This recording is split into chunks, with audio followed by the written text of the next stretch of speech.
Olá! Hoje a gente vai mergulhar num dos assuntos mais fascinantes e, vamos ser sinceros, mais polêmicos da teologia: o fim dos tempos. O que o futuro nos reserva? Será que existe um plano detalhado para a história? Para nos guiar nessa jornada, a gente vai usar a estrutura de um trabalho que é uma referência no assunto, o Manual de Escatologia de J. Dwight Pentecost. O nosso objetivo aqui é entender a fundo uma visão bem específica dos eventos futuros, conhecida como o pré-milenarismo dispensacionalista. A gente vai destrinchar como essa linha de pensamento interpreta as profecias, desde as regras de leitura até o que seria a consumação de tudo, e vamos dar um foco todo especial num período extremamente intenso e dramático que muitos conhecem como a tribulação. Para a gente se organizar, nosso estudo vai seguir um roteiro bem lógico. Primeiro de tudo, os fundamentos. Como é que se deve ler as profecias? Depois, a gente vai examinar as alianças bíblicas, que para essa visão são a verdadeira espinha dorsal de todo o plano de Deus. A terceira parte vai focar na era em que a gente vive, a era da igreja, e um dos seus conceitos mais famosos, o arrebatamento. O ponto alto da nossa exploração vai ser a quarta sessão, onde a gente vai se aprofundar nas complexas profecias sobre o período tribulacional. Logo em seguida, a gente vai ver o que seria a segunda vinda de Cristo e os julgamentos que acontecem depois. E para fechar, vamos concluir com a visão do reino milenar e do estado eterno. Ok, vamos começar do começo. Antes mesmo da gente falar sobre o que as profecias dizem, a gente precisa entender como elas são lidas dentro desse sistema. Essa abordagem de interpretação, a hermenêutica, não é só um detalhezinho técnico, não. Ela é a base de tudo. É o ponto de partida que define como cada peça do quebra-cabeça se encaixa, e é exatamente aqui que as diferentes visões sobre o futuro começam a ir para caminhos radicalmente diferentes. A grande questão aqui é a seguinte: será que as palavras da profecia devem ser entendidas no seu sentido mais normal, comum, literal, ou será que elas, na verdade, são códigos para um significado mais profundo, simbólico e espiritual? A resposta que se dá a essa pergunta nos coloca diante de duas estradas completamente diferentes, duas grandes escolas de pensamento que atravessaram a história da Igreja. De um lado, a gente tem um método alegórico. Ele foi popularizado por teólogos como Orígenes, lá em Alexandria, e a ideia dele é que o texto tem vários níveis de significado. O sentido literal seria só a casca superficial que esconde o verdadeiro tesouro, um sentido moral e místico mais profundo.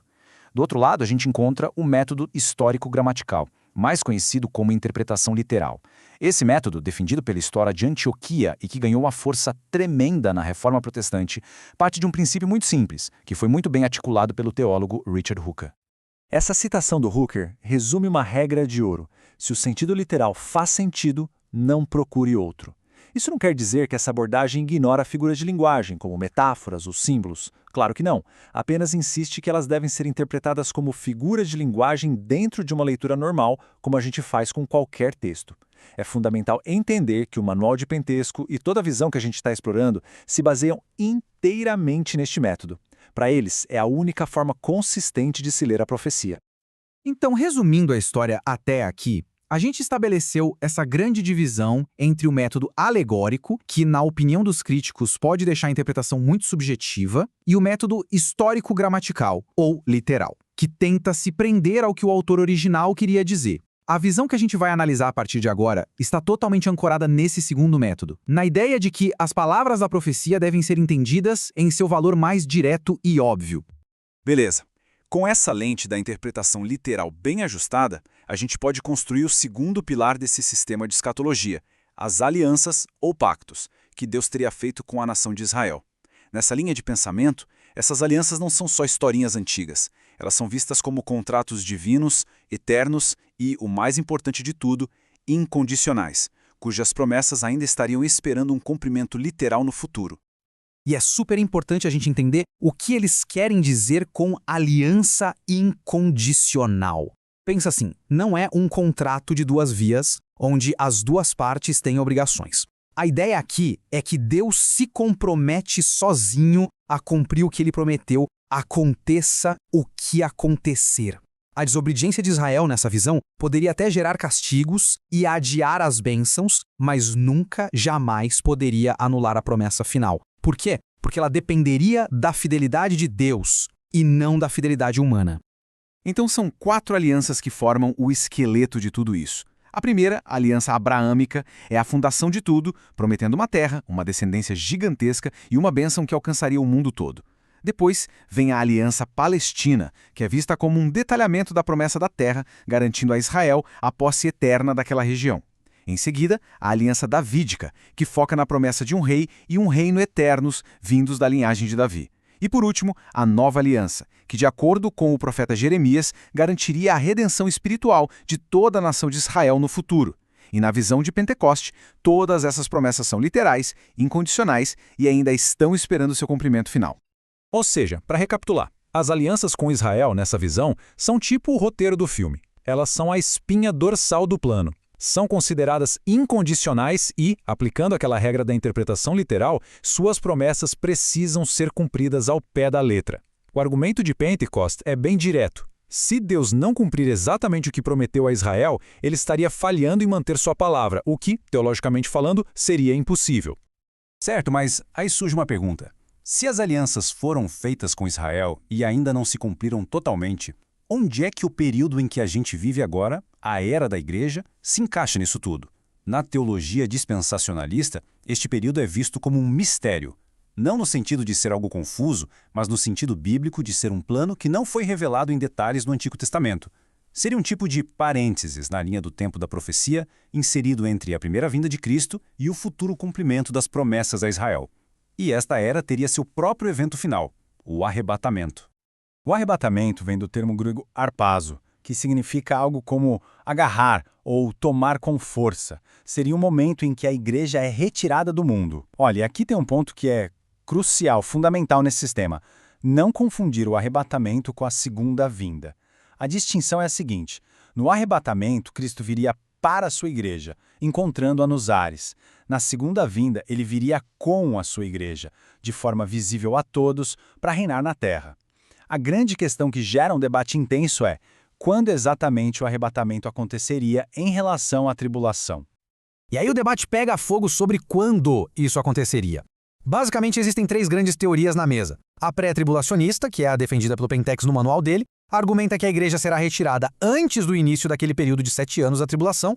A mesotribulacionista coloca o evento bem no meio desse período, e a pós-tribulacionista ensina que a igreja vai passar por toda a tribulação, sendo arrebatada e retornando com Cristo num único grande evento na sua segunda vinda. A posição pré-tribulacionista, que é do manual que a gente está usando como guia, se baseia em vários argumentos. Os defensores dessa ideia apontam para algumas pistas no texto. Por exemplo, a promessa em Apocalipse 3:10 de guardar da hora da provação é interpretada por eles como uma remoção completa daquele período, não só uma proteção dentro dele. Outro ponto forte é que a tribulação é descrita como a ira de Deus, e a igreja teria sido prometida isenção dessa ira. Além disso, eles notam que a palavra igreja some dos capítulos de Apocalipse que descrevem a tribulação na terra e só reaparece no final, quando a igreja volta do céu com Cristo.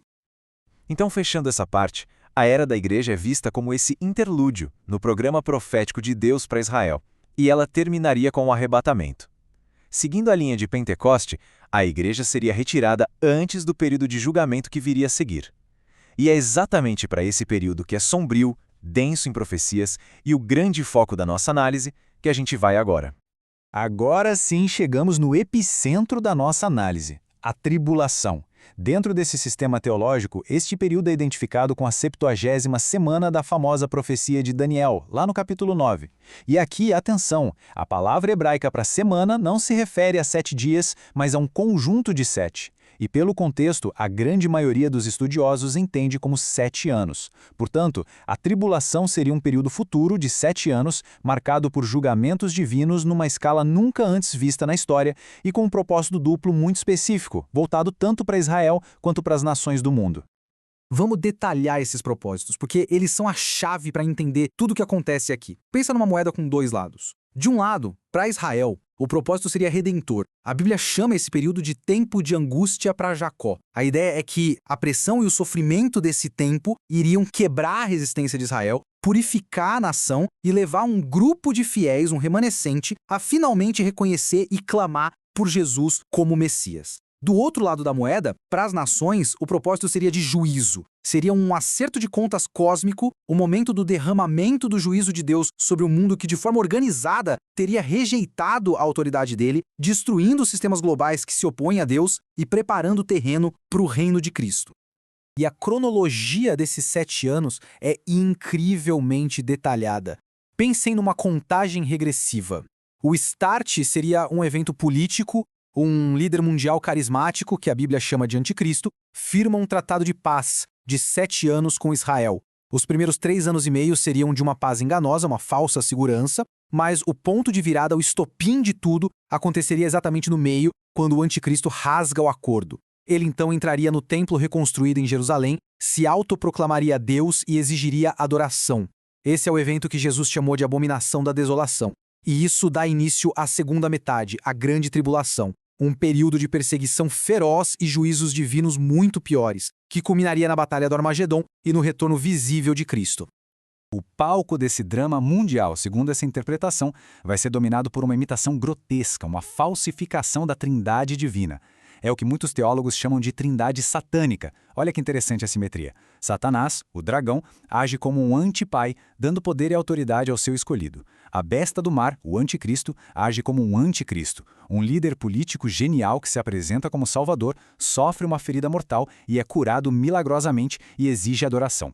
E ele é ajudado pela besta da terra, o falso profeta, que age como um anti-espírito. Assim como o Espírito Santo aponta para Cristo, o falso profeta vai fazer grandes sinais e maravilhas para enganar o mundo e canalizar toda a adoração para o anticristo.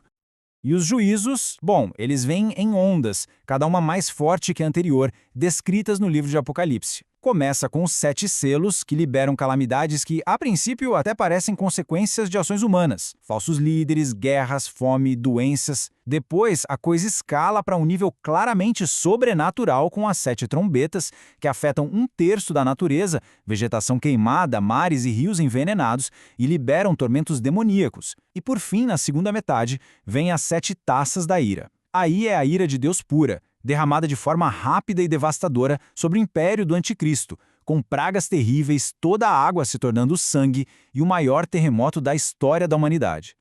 Mas isso é impressionante. No meio de todo esse caos, a profecia nunca perde o foco em Israel. O argumento é que enquanto Satanás vai usar o anticristo para tentar aniquilar o povo judeu e assim provar que as promessas de Deus falharam, o próprio Deus vai agir para proteger um remanescente. A profecia de Daniel garante que, mesmo sendo um tempo de angústia sem igual, o povo de Israel vai ser salvo. E o Apocalipse detalha isso, falando que 144 mil israelitas vão ser selados, protegidos para testemunhar. E o resultado desse testemunho é que uma multidão incontável de todas as nações se converterá, mesmo que muitos acabem morrendo por sua fé. No fim, a promessa de salvação seria cumprida. Em síntese, então, a tribulação, nessa visão, é o ponto de convergência da ira humana, da ira de Satanás e da ira de Deus. É descrito como um período de angústia sem precedentes, mas que seria orquestrado por Deus com propósitos tanto de redenção para Israel quanto de juízo para o mundo, preparando o cenário para o clímax da história. É um tempo de trevas profundas, mas que terminaria com a intervenção direta e visível de Cristo, trazendo a aurora de um novo dia. No finalzinho daqueles 7 anos, com as nações do mundo reunidas pelo anticristo no Vale do Armagedon, na batalha final contra Israel, quando tudo parecer perdido, os céus se abrem. Este evento é a segunda vinda de Jesus Cristo. E diferente do arrebatamento, que seria um evento para a igreja, esta vinda seria física, visível para todo o planeta e absolutamente gloriosa. Ele não voltaria como um servo sofredor, mas como o Rei dos Reis, para julgar e para reinar. E a chegada de Cristo, segundo essa cronologia, bota ordem na casa de forma imediata e poderosa. Ele retornaria fisicamente ao Monte das Oliveiras em Jerusalém. Com uma palavra, destruiria os exércitos inimigos. A trindade satânica seria desmantelada, o anticristo e o falso profeta capturados e lançados vivos no lago de fogo. Satanás seria preso no abismo por 1000 anos. E, ao mesmo tempo, aconteceria a ressurreição dos justos que morreram durante a tribulação e dos santos do Antigo Testamento que se juntariam à igreja para reinar com Cristo. Com Cristo fisicamente na terra, antes de começar o novo reino, seria preciso fazer uma triagem para determinar quem, dentre os sobreviventes da tribulação, entraria nesse reino. Os sobreviventes judeus seriam julgados, separando os que creram dos que não creram. Da mesma forma, os sobreviventes das outras nações seriam reunidos e julgados, como na famosa parábola das ovelhas e dos bodes. E o critério do julgamento, segundo essa interpretação, seria como eles trataram o remanescente judeu durante a perseguição. O objetivo disso tudo? Garantir que a população inicial do reino milenar fosse composta só por pessoas regeneradas. Em suma, a segunda vinda é vista como um ato de intervenção divina que põe um ponto final na rebelião humana e satânica. Cristo retorna como rei e juiz soberano. Com a terra purificada e populada por seus súditos fiéis, o palco estaria finalmente pronto para a próxima e gloriosa era da história humana, de acordo com este roteiro profético. E depois de toda essa agitação, o que vem? A calmaria. Mas não uma calmaria qualquer. Vem o reino milenar. Após a segunda vinda e os julgamentos, Cristo estabeleceria seu reino aqui na terra, um governo que, segundo o livro de Apocalipse, duraria 1000 anos literais. Para essa linha de pensamento, esse seria o momento do cumprimento final e ao pé da letra de todas as promessas feitas a Israel nas alianças. Uma terra restaurada, um trono em Jerusalém ocupado pelo Messias e uma nação espiritualmente renovada, governando o mundo numa teocracia perfeita.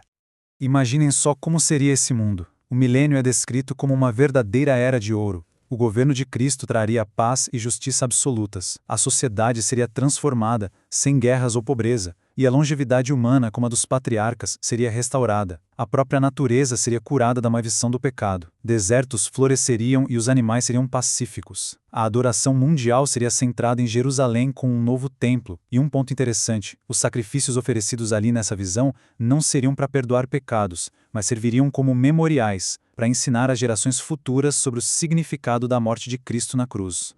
Mas a história ainda não acabou.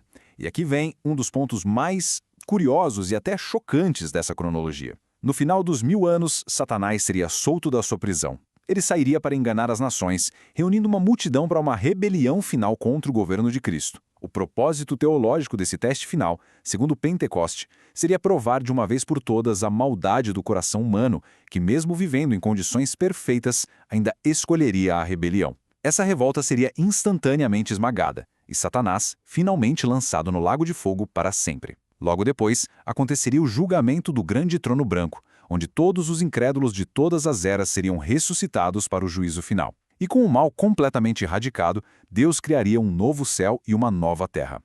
E aí sim, o fim da história como a gente conhece, e o começo da eternidade. A Nova Jerusalém, a morada dos santos, desceria dos céus para a nova terra. Esse seria o cumprimento final do maior desejo de Deus, habitar visivelmente com a humanidade que ele redimiu. Não haveria mais pecado, dor, sofrimento ou morte. O propósito original de Deus para a criação, que foi temporariamente frustrado pela queda, seria finalmente e eternamente realizado. Então, para a gente fechar essa última parte, vimos a natureza do reino milenar como cumprimento literal das profecias, um período de governo teocrático perfeito. Vimos que esse período se encerra com o julgamento final, purificando o universo de todo o mal e abrindo caminho para o estado eterno, onde o plano de Deus atinge sua gloriosa e infinita consumação. Ufa, a gente fez uma viagem e tanto, né? Fomos dos princípios de interpretação até a consumação dos séculos, seguindo um mapa profético bem específico. Vimos como a aplicação de uma interpretação literal, combinada com as alianças com Israel, resulta numa cronologia super detalhada de eventos futuros. Para quem quiser se aprofundar, a leitura de Daniel 9, Mateus 24 e do livro de Apocalipse é fundamental. Mas lembrem-se, a visão que a gente explorou hoje é uma das várias interpretações. Pesquisar outras perspectivas, como o amilenarismo ou o pós-milenarismo, enriquece muito o entendimento do debate. Eu deixo uma questão final para reflexão. Como é que a ideia de uma estrutura tão detalhada de eventos futuros impacta a visão que se tem sobre o propósito da história e a soberania divina? No fim das contas, a escatologia não é só sobre o futuro. Ela nos convida a pensar sobre as questões mais profundas da nossa existência. Obrigado!